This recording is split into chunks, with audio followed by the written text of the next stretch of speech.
따라합니다. 처음 난 것을 구별하여 드리라. 우리는 지난번까지 하나님께서 애굽의 파라오, 바로와 백성들, 그리고 그 땅에 내리신 10가지 재앙을 통해서 결국 완강하게 버티던 그 바로가 두 손 두 발 다 들고 하나님께 항복하는 과정을 찬찬히 살펴보았습니다.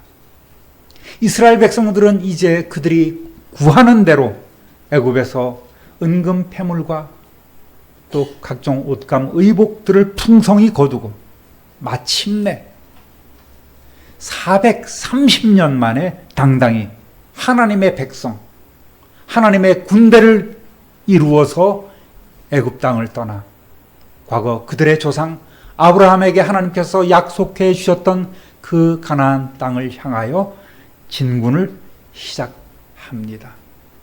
그래서 출애굽기를 엑소더스, 영어로 엑소더스라고 이렇게 얘기를 하죠. 그러면 엑소라는 것은 헬라어, 그리스어로 밖에, 밖으로, 그 다음에 호도스는 길이라는 뜻입니다. 그러니까 길을 떠난다, 밖으로 길을 나선다라는 의미를 갖고 있는 거예요.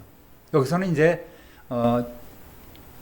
이스라엘 백성들이 출애굽한 것은 디 엑소더스라고 해서 더자를 붙여서 그렇게 출애굽기로 영어명을 정했습니다. 학자들은 이때를 BC 1446년으로 이렇게 추정을 하고 있습니다. 그런데 가끔씩 보면은 탈출이라고, 대탈출이라고 이렇게 번역을 하기도 합니다. 그런데 탈출이라는 의미는 뭡니까? 갇혀있던 사람들이 물론 나와서 해방되어 나오는 것을 해방이라고 표현할 수 있겠지만 탈출이라고 표현하지는 않습니다. 왜냐하면 이스라엘 백성들은 비록 노예 신분이었지만 그들은 당당히 하나님으로 인하여 정복자로서 또 최종 승리자로서 그 애굽 땅을 출발했기 때문에 탈출이라는 표현보다는 대이동, 그렇게 표현하는 것이 정확한 그런 표현이 될 줄로 압니다. 이때가 BC 1446년이 우리나라로 치면은 어느 때일까요? 우리나라 과거를 거슬러 보면 무슨 나라, 어느 때? 고조선 때예요, 고조선. 고조선이 BC 2333년 세워졌지 않습니까? 그러니까 우리나라로 치면 고조선이 한 1000년 정도, 한 800~900년 흐른 뒤에 우리나라는 그때 고조선에 대한 그런 역사가 우리는 사실 기록에 남아있는 것이 없지 않겠습니까? 그러니까 야사로 남아있는 것은 있어도 그때 이때는 벌써 이들은 이렇게 정확하게 모세를 통하여 하나님께서 기록하도록 하셨지요. 가나안을 향해서 진군을 시작하며 하나님께서는 목적지로 그냥 출발해서 가는 것이 전부는 아니다라는 생각을 하시고 당신의 백성으로 하나하나 교육을 하기 시작하셨습니다. 당신의 백성들이 대대로 지켜야 할 규례들을 차근차근 교육하기 시작하셨습니다. 특별히 하나님께서는 애굽 땅에 내려지는 그 마지막 심판의 밤이 이스라엘 백성에게는 구원의 밤이 될 수 있도록 유월절을 제정해 주셨지 않습니까? 또 연이어 무교절을 지킬 것을 명하셨습니다. 그리고 이스라엘 백성들이 이것을 잘 지킬 수 있도록 규례를 알려주십니다. 출애굽기 13장은 두 가지 중요한 명령이 기록되어 있습니다.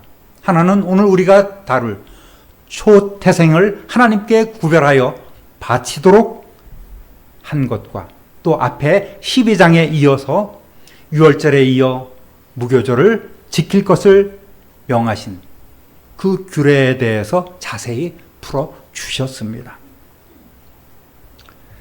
앞에서도 조금씩 언급했지만 이제 세상을 상징하는 그 애굽에서 떠난다는 것은 오늘을 사는 우리들이 영적으로 성도가 유월절 어린 양이신 예수 그리스도의 보혈로 이 세상의 모든 죄악된 생활을 끊고 그것과 거룩하게 구별되어 구원을 받는 삶의 모형이라고 할 수 있습니다. 또 출애굽하면서 이들은 이제 광야 생활을 하게 되겠죠. 가나안에 들어가서는 다 끝난 것이 아닙니다. 가나안에 들어가서는 16년 동안이나 정복 전쟁을 해야 되는 거예요. 이것을 보면은 우리의 인생과 닮아 있다고 보겠습니다. 우리가 하나님의 인도하심을 따라 거룩한 삶을 살며 안식에 이르는 과정을 보여주는 것이죠. 그래서 이것을 단지 오늘로부터 3,400여 년 전에 한 백성들이 겪은 하나의 사건으로만 알고 있어서는 안 됩니다. 그만큼 출애굽기가 중요한 거예요. 사도 바울은 출애굽기에 이렇게 의미를 부여하고 있습니다. 고린도전서 10장 1절부터 4절까지 읽어보겠습니다. 형제들아, 나는 너희가 알지 못하기를 원하지 아니하노니 우리 조상들이 다 구름 아래에 있고 바다 가운데로 지나며 모세에게 속하여 다 구름과 바다에서 세례를 받고 다 같은 신령한 음식을 먹으며 다 같은 신령한 음료를 마셨으니 이는 그들을 따르는 신령한 반석으로부터 마셨음에 그 반석은 곧 그리스도시라. 11절 그들에게 일어난 이런 일은 본보기가 되고 또한 말세를 만난 우리를 깨우치기 위하여 기록되었느니라. 아멘. 그러니까 수천 년 전에 기록된 이 출애굽기가 그때 있었던 일만을, 역사를 기록한 것이 아니라 우리에게 본보기가 되어야 되고 또 말세를 만난 우리가 이 말씀을 통해서 깨우칠 수 있도록 기록되었다는 거예요. 출애굽기는 오늘 말세지마를 살아가는 성도들의 본보기요, 우리들에게 적용되어야 될 하나님의 명령이란 것입니다. 그래서 오늘 우리도 끊임없이 교육이 필요하고 끊임없이 말씀을 듣는 일들이 필요한 것입니다. 계속해서 저와 여러분 마음에 새기고 또 듣고 들은 바대로 행하시는 성도 되시기를 우리 주님의 이름으로 축원합니다. 따라합니다. 처음 난 모든 것은 내 것이다. 13장 1절 2절 읽어봅니다. 여호와께서 모세에게 일러 이르시되 이스라엘 자손 중에서 사람이나 짐승을 막론하고 태에서 처음 난 모든 것은 다 거룩히 구별하여 내게 돌리라. 이는 내 것이니라 하시니라. 소지를 두 개로 나누어 놨지만 처음 난 모든 것은 내 것이다, 수컷은 여호와의 것이다 라고 이렇게 구별해 놨지만 사실은 이제 같이 이렇게 뭉뚱그려진 그런 내용이라고 볼 수가 있겠습니다. 이것을 세번역 성경으로 한번 읽어보겠습니다. 주님께서 모세에게 말씀하셨다. 이스라엘 자손 가운데서 태를 제일 먼저 열고 나온 것, 곧 처음 난 것은 모두 거룩하게 구별하여 나에게 바쳐라. 사람이든지 짐승이든지 처음 난 것은 모두 나의 것이다. 아멘. 태에서 처음 난 모든 것, 과거 우리가 썼던 개역 성경에는 초태생으로 이렇게 축약돼서 기록이 되어 있지 않습니까? 현대인의 성경에는 첫 태생으로 번역이 되어 있습니다. 편의상 우리에게 익숙한 초태생으로 이렇게 사용하겠습니다. 처음 난 것, 처음 태어난 자, 첫 새끼 다 같은 의미가 되겠습니다. 이것은 히브리어 원어로 보면 전부 다 남성용으로 쓰여 있어요. 그러니까 첫 번째 태어난 수컷이라는 의미를 얘기를 합니다. 그러니까 암컷은 사용되지 않았어요. 6월달에도 그렇게 수컷만 사용했지 않습니까? 수컷으로 처음 태어난 것만을 의미합니다. 이 초태생의 의미는 우리가 가지고 있는 가장 탁월하고 가장 소중하고 가장 가치 있는 것을 의미합니다. 전통적으로 장자는 무엇입니까? 그 가정의 대들보라고 얘기를 하지 않습니까? 그 가정의 가장 소중한 존재인 거예요. 오늘날에 와서는 많이 이제 흐려지긴 했습니다만 말이죠. 만약 하나님께서 야, 너희들이 가진 것 중에서 뭐 암컷이든 수컷이든 가장 좋은 것으로 구별해서 바쳐라 하고 이렇게 하셨다면 처음에는 예 알겠습니다 하고 그렇게 하다가 시간이 흐르면 마치 이스라엘 백성들처럼 좋은 것보다는 적당히 면피용으로 하나님 앞에 마리수만 채워서 형식적으로 드렸을 것입니다. 하나님께서는 우리가 가지고 있는 가장 소중하고 가장 귀한 것을 원하십니다. 이걸 알아야 돼요. 우리가 이 하나님 앞에 예물을 드리는, 우리가 또 우리의 몸을 드리는 가장 중요한 의미가 무엇입니까? 우리의 몸을 드린다는 것은 그만큼 우리의 생명, 내 가진 것, 내 자신 전체를 하나님 앞에 드린다는 의미 아니겠습니까? 내 자신은 드리면서 내 소유하고 있는 그 무엇을 이것저것 따져서 그저 인색하게 하나님 앞에 드린다면 하나님은 기뻐하지 않는다는 말씀입니다. 시대가 변해서 지금은 온라인으로 이렇게 예물을 송금하기도 하지만 과거에는 헌돈이라도 저희 때도 그랬고 토요일만 되면은 이렇게 부모님들이 헌돈을 꺼내서 물을 싹싹싹 뿌려갖고 이렇게 그 위에 또 포를 하나 대고 다리미로 이렇게 빳빳하게 이렇게 해서 헌금 봉투나 이렇게 넣어서 드렸던 기억이 아마 여러분도 있으실 것입니다. 그러한 경험이 없으신 분은 그렇게 하셔도 좋습니다. 그걸 강력하게 추천합니다. 드리는 과정과 또 정성이 중요하다는 의미 아니겠습니까? 그러니까 우리가 하나님 앞에 드릴 때는 우리의 가장 가치 있는 것을 드리라고 하나님께서 명령하신 거예요.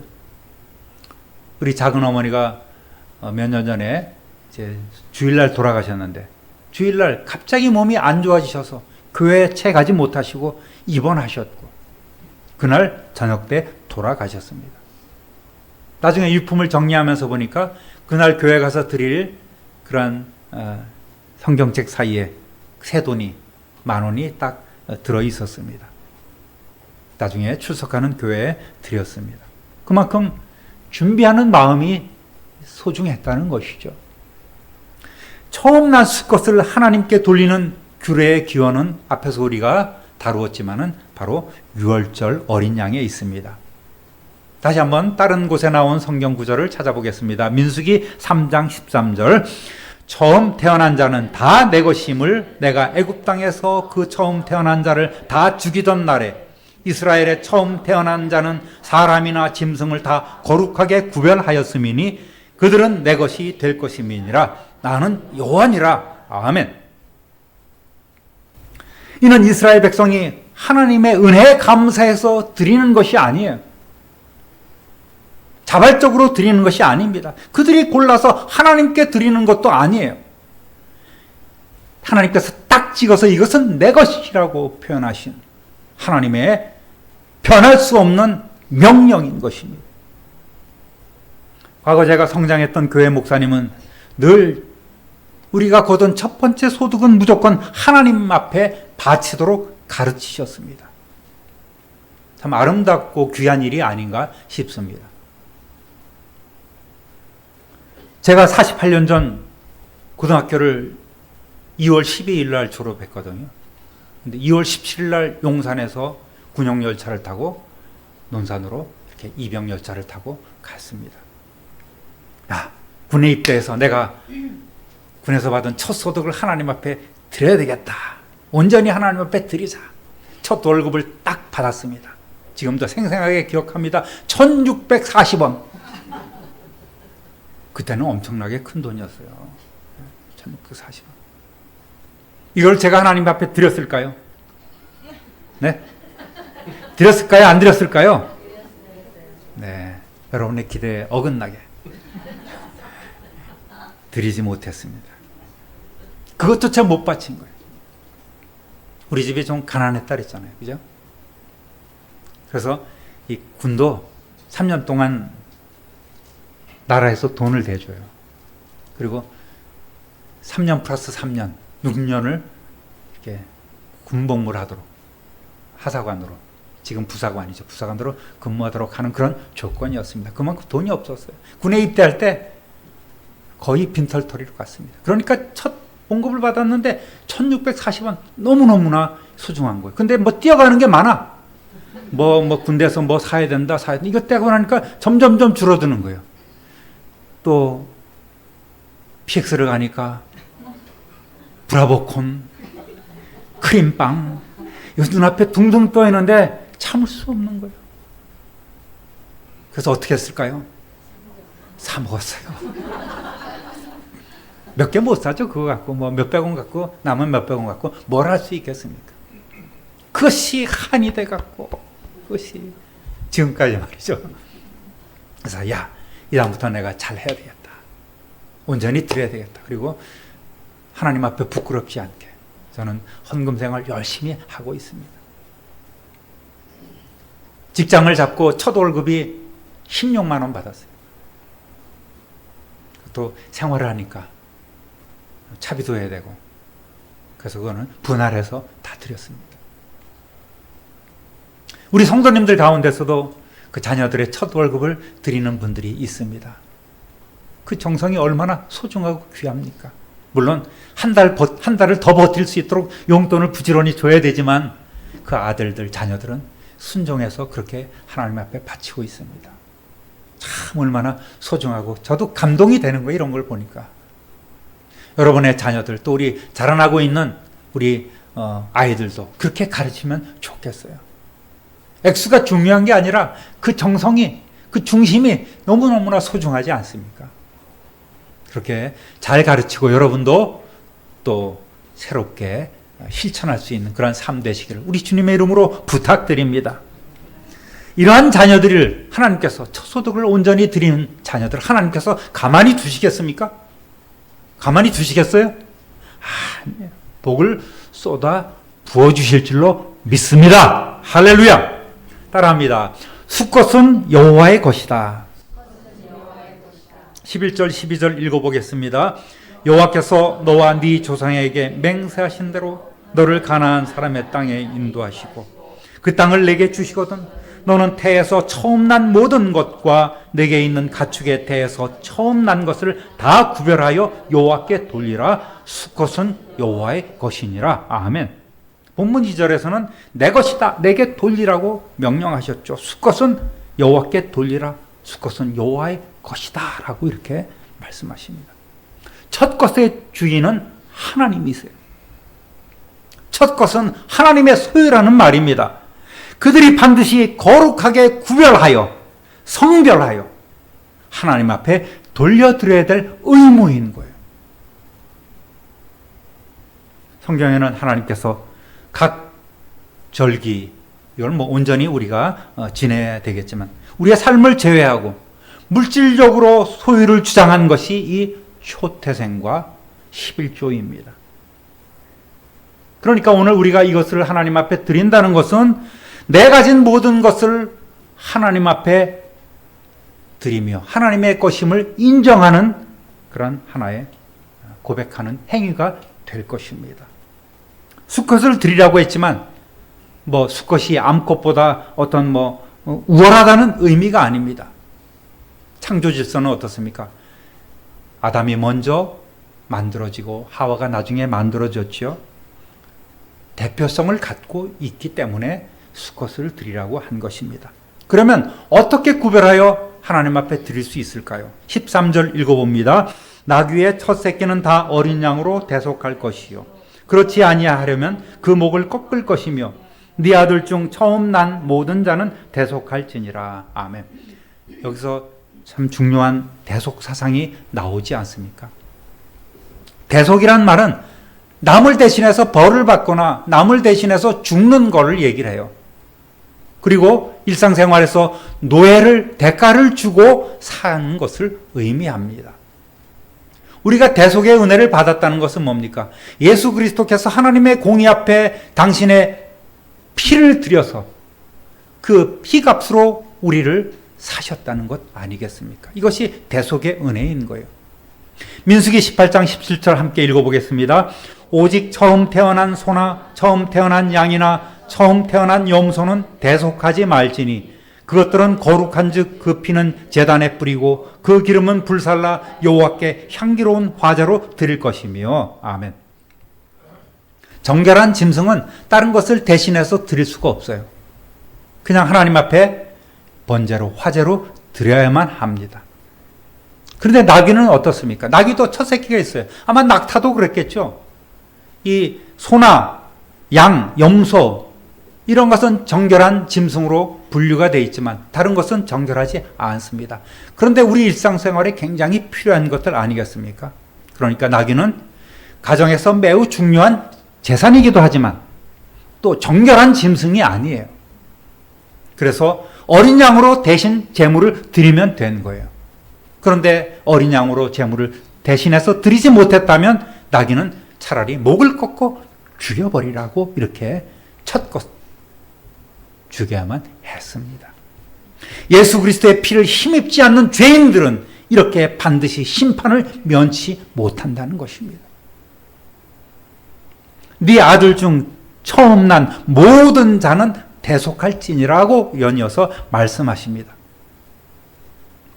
맏아들은 제물로 바치지 못하죠. 하나님 앞에 어떻게 불태워 화제로 그렇게 번제로 드릴 수 있겠습니까?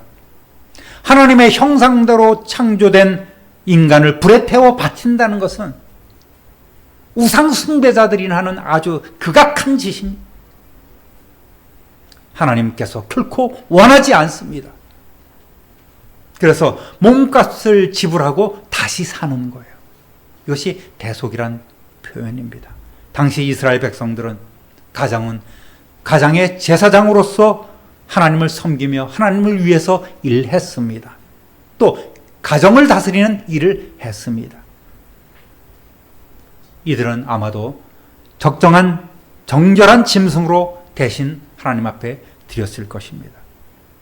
1년 뒤에 하나님께서는 이스라엘 백성을 신의 산으로 이끄시고 그곳에서 장자 대신에 레위인을 당신의 소유로 삼으셨습니다.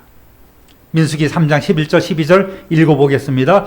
여호와께서 모세에게 말씀하여 이르시되 보라 내가 이스라엘 자손 중에서 레위인을 택하여 이스라엘 자손 중에 태를 열어 태어난 모든 자를 대신하게 하였은즉 레위인은 내 것이라. 아멘. 그래서 레위인들은 텃밭을 가꾸거나 이러한 일들 외에는 온전히 그 반열에 따라서 성막에서 봉사하고 다른 지파의 장자들은 레위인과 1대1로 계산한 후에 성전에 속전을 바침으로써 장자를 대속했습니다. 다른 지파들도 다 장자를 하나님의 성전을 위해서 봉사하도록 해야 되는데 레위인들을 하나님께서 내 것이라고 택하셨으니 대신해서 속전을 바쳐야만 했습니다.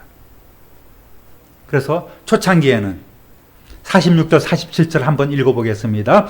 이스라엘 자손에 처음 태어난 자가 레위인보다 273명이 더 많은즉 속전으로 한 사람이 5세겔씩을 받되 성소의 세겔로 받으라. 한 세겔은 20계란이라. 아멘.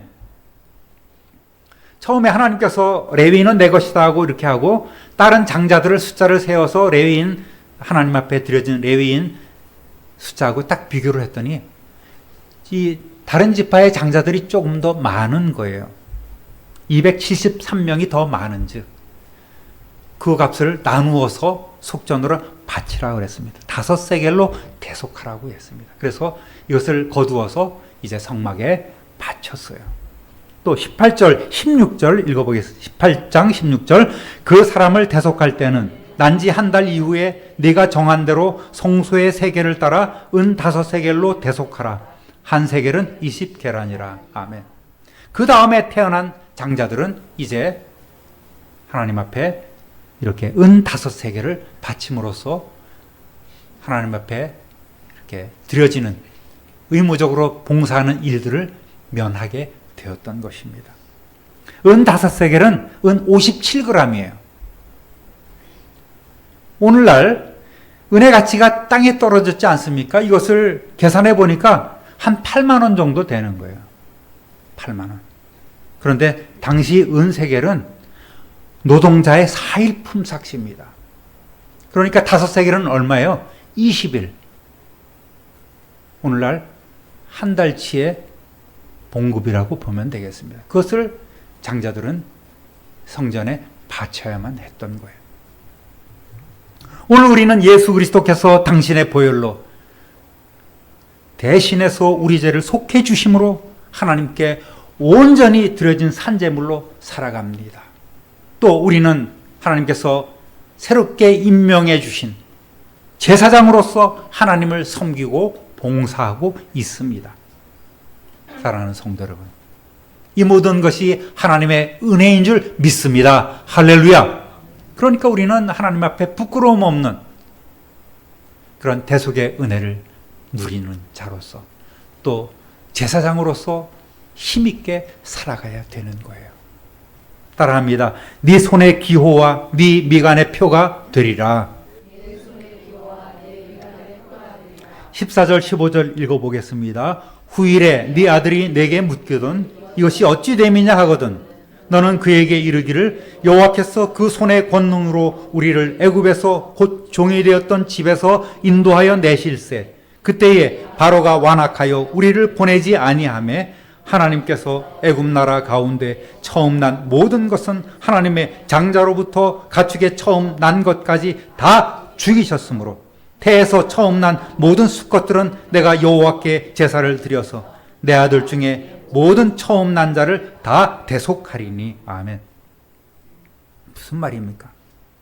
초태생을 바치는 규례에 대해 우리의 후손들이 아들이 왜 이렇게 해야만 하는 것입니까? 왜 이렇게 속전을 바쳐야 되는 것입니까? 이렇게 의미를 물을 수 있잖아요. 그러니까 대대로 교육을 시켜야 되는 거예요. 애굽에 처음 난 것을 죽이시고 이스라엘의 장자를 살리신 그 유월절의 의미를 그들에게 교육해야 된다는 거예요. 잘 설명해서 가르쳐야 된다는 것입니다. 장자는 가문을 대표하지 않습니까? 가족을 대표하지 않습니까? 가족을 대표한다는 것은 그 가족을 온전히 하나님 앞에 드린다는 거예요. 대표성을 갖고 있는 것입니다. 장자를 드린다는 것은 말이죠. 그래서 하나님께 진정한 감사로 희생 제사를 반드시 드리도록 가르치라는 말입니다. 짐승은 어떻게 해요? 잡아서 불로 태워 하나님 앞에 드립니다. 거룩하게 구별해서 그 피는 제단에 뿌리고 그 기름은 불살라서 여호와께 향기로운 화제로 드리고 사람은 레위인을 제외하고는 모두 다 장자는 속전을 하나님 앞에 드려야만 했습니다. 그 제물은 그 장자는 가정의 대표고 장자를 드린다는 것은 온 가족을 드린다는 것을 다시 한번 여러분들에게 상기시켜 드립니다. 16절 읽어보겠습니다. 이것이 내 손의 기호와 내 미간의 표가 되리라. 이는 여호와께서 그 손의 권능으로 우리를 애굽에서 인도하여 내셨음이니라 할지니라. 이렇게 가르치는 거예요. 어떠한 상황에서든 여기도 붙이고 눈앞에도 붙이고 우리의 팔에도 우리의 손에도 그 말씀을 기록하라는 거예요. 손은 우리의 삶을 의미하지 않습니까? 우리의 눈은 우리의 삶을 또 우리의 생활을 하기 위해서 너무나 필요한 것 아니겠습니까? 우리에게 보이는 대로 그 말씀을 두고 우리가 일하는 대로 그 말씀 따라 순종하라는 의미를 갖고 있는 거예요. 그런데 유대인들은 내 손의 기호와 네 미간의 표를 문자적으로 받아들입니다. 그래서 이렇게 테헬림이라고 하는 경문을 이마에다 붙이고 손에다가도 가죽으로 이렇게 말씀을 기록해서 하나님께서 이 동일한 구절이 성경에 4번 나오는데 그것을 기록해서 여기다가 넣고 또 팔에 감아서 이렇게 때에 따라서 교육을 하고 있는 것입니다. 그러니까 이것이 너무나 이 형식주의로 흘러서 예수님의 책망을 받기도 했죠. 이것을 테필린이라고 이렇게 얘기를 합니다. 여러분 그 성지에 가면 아마 이런 사람들을 종종 볼 수 있을 거예요.